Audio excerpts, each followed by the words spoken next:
Hi! Hello! నమస్తే. So, ఇవాళ నా night life in a day చూపిద్దాం అనుకుంటున్నా. సబ్స్క్రైబ్ చేయని వాళ్ళు చేసేసుకోండి. అండ్ టైం చూసేసరికి 6:30 అలా అయింది. సో, ఏం చేయాలి? ఏమైనా తినాలనిపిచ్చి ఇలా chilli garlic potato bites packet ఉంటేను అలా కొన్ని డీప్ ఫ్రై చేసుకొని తిన్నాను. అండ్ వీటి మీద లైక్ పౌడర్ ఉంటుంది. గరం మసాలా పౌడర్ అవి స్ప్రింకిల్ చేసుకొని తింటే చాలా బావుంటుంది. చాట్ మసాలా పౌడర్ కూడా.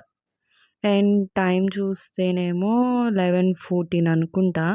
సో, ఈ టైంకి డెలివరీ ఆర్డర్ పెట్టాను ఒకటి జెప్టోలో. చూడండి 11:14 అయింది ఎగ్జాక్ట్‌గా. సో, నాకు కొంచెం నైట్ టైమ్ ఫుడ్ స్వింగ్స్ ఎక్కువుంటాయి. సో, తినాలనిపిచ్చి ఇలా Cheetos packets, Kinder Joy and Dairy Milk ఇవి కొన్నాను. That's it guys. So, tata bye bye.